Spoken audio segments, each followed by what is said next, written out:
السلام علیکم ورحمۃ اللہ وبرکاتہ۔ میں ہوں آپ کا میزبان خلیق احمد نورانی اور آپ دیکھ رہے ہیں راہ ترقی۔ راہ ترقی میں آپ کا خیر مقدم ہے۔ دوستو، آج کی اس ویڈیو کا عنوان ہے، موضوع ہے ڈونٹ بی ڈس اپوائنٹڈ۔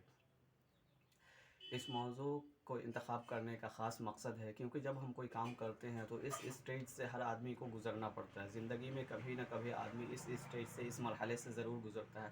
اس لیے میں نے سوچا کہ لوگوں کو ایک نیا پیغام دیا جائے کہ وہ انہیں کیسے زندگی گزارنی ہے اور اس سچویشن میں ان کو خود کو کیسے قابو کرنا ہے اور اپنی زندگی کو، اپنے راستے کو کیسے پار کرنا ہے۔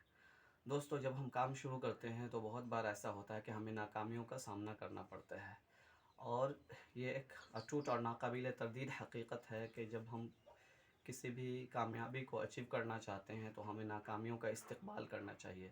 ہمیں ناکامی سے لڑنے کے لیے تیار ہونا چاہیے، نہ کہ ناکامیوں سے گھبرانا اور ڈرنا چاہیے، کیونکہ اگر ہم ناکامی سے ڈر کر، گھبرا کر وہ کام چھوڑ دیتے ہیں یا وہ رسک لینے سے ہم ڈر جاتے ہیں تو ہمیں دوستو کبھی بھی زندگی میں کسی بھی موڑ پر کامیابی نہیں مل سکتے، بلکہ ہم جس طرح پیدا ہوئے تھے ویسے ہی کمزور اور لاچار دنیا سے چلے جائیں گے اور دنیا کو ہمارا نام پتہ نہیں ہوگا۔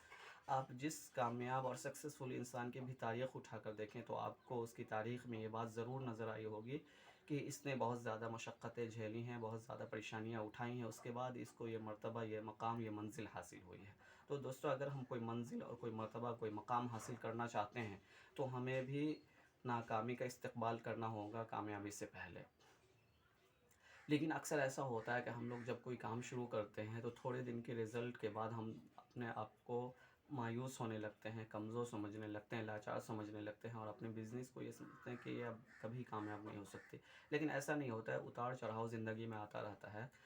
کامیابی اور ناکامی دنیا میں اللہ تعالیٰ نے رکھی ہی اسی لیے تاکہ اپنے بندوں کو آزمایا جا سکے کہ کون اچھا عمل کرتا ہے، کون برا عمل کرتا ہے، کون محنت کرتا ہے اور کون کوتاہی سے اور سستی سے کام لیتا ہے۔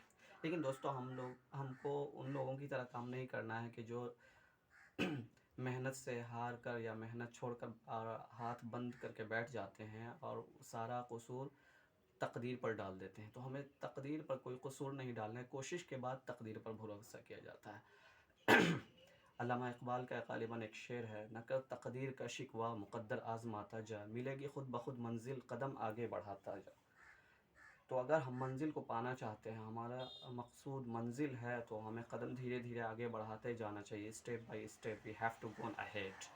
ہمیں آگے جاتے رہنا چاہیے، دھیرے دھیرے آگے اگر ہم جا رہے ہیں تو اس کا مطلب ہے ہم اپنے منزل کی طرف رواں دواں ہیں، اور اگر ہم ہاتھ بند کر کے کفِ دست مل رہے ہیں تو اس کا مطلب ہے کہ ہم اپنے کوشش میں ناکام ہیں، بلکہ ہم کوشش ہی نہیں کر رہے ہیں۔ تو دوستو، بغیر کوشش کے پھل نہیں ملتا ہے۔ دنیا میں جو بھی کامیاب ہوا ہے اس نے بہت ہی لمبی کوشش کی ہے۔ کبھی کبھی تو ایسا ہوتا ہے کہ انسان 20 سال، 40 سال محنت کرتا ہے، اس کے بعد 41ویں سال میں، کبھی 51 سال محنت کیا، 52 سال میں اس کو جا کر کے کامیابی تھوڑی سی نظر آتی ہے، بلکہ کامیابی نہیں، کامیابی کی کرن نظر آتی ہے، اور وہ کرن اس کو اس عروج تک لے جاتی ہے کہ وہ دنیا کا ایک ورلڈ ریکارڈڈ پرسن بن جاتا ہے۔ تو دوستو، اگر ہم کامیابی چاہتے ہیں تو ہم کو ان ساری سستیوں کو یا بیزاریوں کو چھوڑنا ہوگا اور اپنی سستی سے آگے بڑھ کے، اپنی نیند قربان کر کے، اپنے آرام کو قربان کر کے اپنے کام میں محنت کرنا ہوگا، فوکس کرنا ہوگا، تب جا کر کے ہمیں کامیابی ملے گی۔ کیونکہ اللہ تعالیٰ نے کہا ہے کہ جو محنت کرتا ہے ہم اس کو ضرور عطا کرتے ہیں، اور ایسی جگہ سے عطا کرتے ہیں کبھی کبھی کہ اس کو نہ بالکل امید بھی نہیں ہوتی ہے، حاشیۂ خیال میں اس کا تصور بھی نہیں گزرا ہوتا ہے، ایسی جگہ سے ہم اسے رزق عطا کرتے ہیں۔ تو دوستو، اگر ہم چاہتے ہیں کہ اللہ تعالیٰ ہماری مدد کرے تو ہمیں پہلے اللہ تعالیٰ کے قانون کو فالو کرنا ہوگا۔ ہر چیز کا ایک قانون ہوتا ہے، ایک طریقہ ہوتا ہے، اگر ہم اس طریقے کو فالو کرتے ہیں تو یقیناً کامیابی ملے گی۔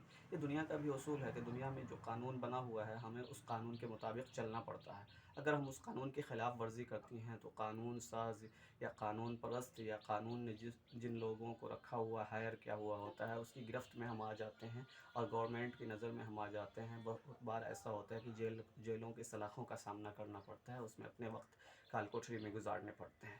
تو ظاہر سی بات ہے کہ اللہ تعالیٰ نے ہمیں دنیا میں ایک قانون بنایا ہوا ہے دنیا کو چلانے کے لیے منظم طریقے سے، تو ہمیں اس قانون کو فالو کرنا ہوگا۔ اللہ تعالیٰ کا قانون ہے کہ جو دنیا میں محنت کرتا ہے ہم اس کو عطا کرتے ہیں، چاہے کافر ہی کیوں نہ ہو۔ اگر ایک کافر، آپ دیکھتے ہیں کہ کافر کے پاس دنیا میں بہت مال و دولت ہے، تو دوستو اس کی دو وجہ، ایک وجہ تو یہ ہے کہ ان کے لیے آخرت میں کچھ نہیں ہے، اس لیے اللہ تعالیٰ انہیں ان کی کوشش کا سارا بدلہ دنیا میں لے لیتا ہے۔ پر اس کا یہ مطلب نہیں کہ ایمان والے اگر کوشش کریں گے تو نہیں ملے گا۔ بہت سارے ایمان والے ایسے ہیں جس کو اللہ تعالیٰ نے بے پناہ رزق دیا ہوا ہے، بے پناہ جاہ و جلال لاہ و لشکر سے بخشا ہوا ہے۔ تو اس کا یہ مطلب ہے کہ اگر ہم کوشش کرتے ہیں تو اللہ تعالی ہمیں ضرور کامیاب کرے گا۔ اللہ تعالیٰ اپنی کتاب میں کہتا ہے ان اللہ لا یضیع اجر المحسنین، اللہ تعالیٰ محنت کرنے والوں، کاوش کرنے والوں کی کوشش کو رائیگاں نہیں جانے دیتا، بلکہ اللہ تعالیٰ اسے اس کا بہتر بدلہ دیتا ہے۔ ایک جگہ اللہ تعالیٰ نے اپنی کتاب میں فرمایا ہے سَيَجْعَلُ اللَّهُ بَعْدَ عُسْرٍ يُسْرًا، یقیناً اللہ تعالیٰ ہر پریشانی کے بعد آسانی پیدا کرے گا۔ اسی صورت میں اللہ تعالیٰ نے دوسری جگہ فرمایا وَيَرْزُقُهُ مِنْ حَيْثُ لَا يَحْتَسِبُ، کسی وقت ایسا ہوتا ہے کہ ہم پر اتنے فاقہ کشی اور مفلسی کا عالم ہوتا ہے اور اتنی پریشانی کا وقت ہوتا ہے کہ ہم بالکل نراش اور مایوس ہو جاتے ہیں۔ ایسے وقت میں اگر ہم اللہ پر بھروسہ کرتے ہیں تو اللہ تعالیٰ اپنی جانب سے رزق عطا کرتا ہے جس کی ہم کو امید بھی نہیں ہوتی ہے۔ تو اللہ تعالیٰ نے کہا وَيَرْزُقُهُ مِنْ حَيْثُ لَا يَحْتَسِبُ، اللہ تعالیٰ تمہیں ایسی جگہ سے رزق عطا کرے گا جس کی تمہیں کبھی امید بھی نہیں تھی، تمہارے حاشیہ خیال تک وہ بات نہیں گزری تھی، وہاں سے اللہ تعالیٰ رزق عطا کرتا ہے۔ تو دوستو یہ ہے اللہ تعالیٰ کی شان و گمان، اللہ تعالیٰ کی بنائی ہوئی کائنات میں کسی چیز کی کوئی کمی نہیں ہے، اگر ہم محنت کریں گے تو پھل ضرور ملے گا۔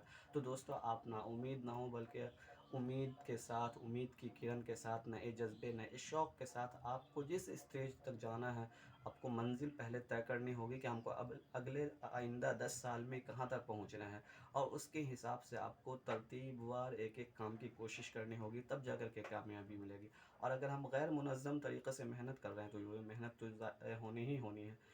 تو آپ محنت کرنے کا ایک ڈھنگ بھی سیکھیں کہ ہم محنت کس طریقے سے کریں، کس وقت سے کس وقت تک محنت کریں، تب ہم کو کامیابی ملے گی۔ اس لیے کہ ہر چیز کا ایک وقت متعین ہوتا ہے، ایک لمحہ ہوتا ہے جس وقت میں اسے کامیابی ملتی ہے۔ تو ہم اگر وقت سے پہلے چاہتے ہیں یا بے طریقے کام کر کے چاہتے ہیں کامیابی حاصل کرنا، تو یہ ایک ناممکن شے ہے یا ایک محال اور مستحیل شے ہے۔ اس لیے اس طرح کے خیالات سے ہمیں بچنا چاہیے۔ اللہ تعالیٰ سے دعا ہے کہ اللہ تعالیٰ ہر کامیابی کی خواہش مند حضرات کو اس کی منزل مقصود تک پہنچائیں، اور انہیں ان میں جو پریشانیاں آنے والی ہیں ان سب کو سہنے اور پریشان کن اور خاردار وادیوں سے گزرنے کی توفیق عطا فرمائیں، اور ہمت و حوصلے سے کام لینے کی توفیق عطا فرمائیں۔ انہی باتوں پر میں اپنے آج کے اس ویڈیو کو ختم کرتا ہوں۔ تب تک کے لیے دیجیے اپنے میزبان خلیق احمد نورانی کو اجازت، ملتے ہیں اگلی ویڈیو میں۔ السلام علیکم۔